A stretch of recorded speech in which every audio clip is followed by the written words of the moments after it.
ইরানের ফর্দো পরমাণু স্থাপনায় ১২টি বাংকার ব্লাস্টার বোমা ফেলেছে যুক্তরাষ্ট্র। এজন্য যুক্তরাষ্ট্রের বিমান বাহিনী ৬টি B-2 বোমারু বিমান ব্যবহার করেছে। মার্কিন কর্মকর্তাদের বরাত দিয়ে এ তথ্য জানিয়েছে যুক্তরাষ্ট্রের সংবাদ মাধ্যম CNN। একজন মার্কিন কর্মকর্তা সিএনএনকে বলেন, ইরানের ফর্দো পারমাণবিক স্থাপনায় ১ ডজন বাংকার ব্লাস্টার বোমা নিক্ষেপ করতে ৬টি B-2 বোমারু বিমান ব্যবহার করা হয়েছে।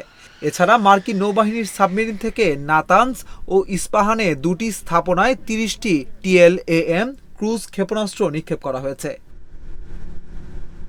সিএনএনের প্রতিবেদনে বলা হয়েছে, বাংকার ব্লাস্টার হচ্ছে ম্যাসিভ অর্ডন্যান্স পেনিট্রেটর বা ব্যাপক বিধ্বংসী বোমা, যা বাংকার ব্লাস্টার নামে পরিচিত। প্রতিটি বাংকার ব্লাস্টারের ওজন ৩০,০০০ পাউন্ড এবং এর মধ্যে ৬,০০০ পাউন্ড বিস্ফোরক রয়েছে।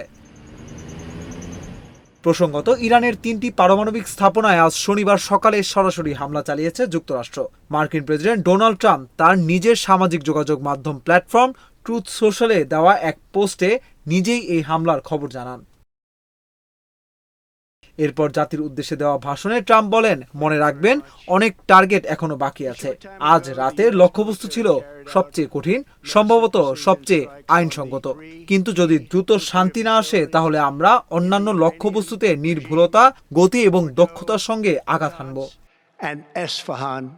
পারমাণবিক স্থাপনায় হামলার বিষয়টি ইরানি কর্তৃপক্ষের পক্ষ থেকেও নিশ্চিত করা হয়েছে।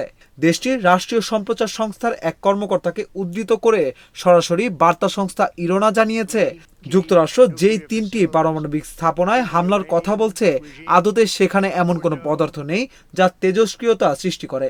ওই কর্মকর্তার মন্তব্য থেকে ধারণা করা হচ্ছে, ইরানি কর্তৃপক্ষ বোমা হামলার আগেই হয়তো ওই স্থাপনাগুলো থেকে সমৃদ্ধ ইউরেনিয়াম বা তেজস্ক্রিয় উপাদান সরিয়ে ফেলেছে।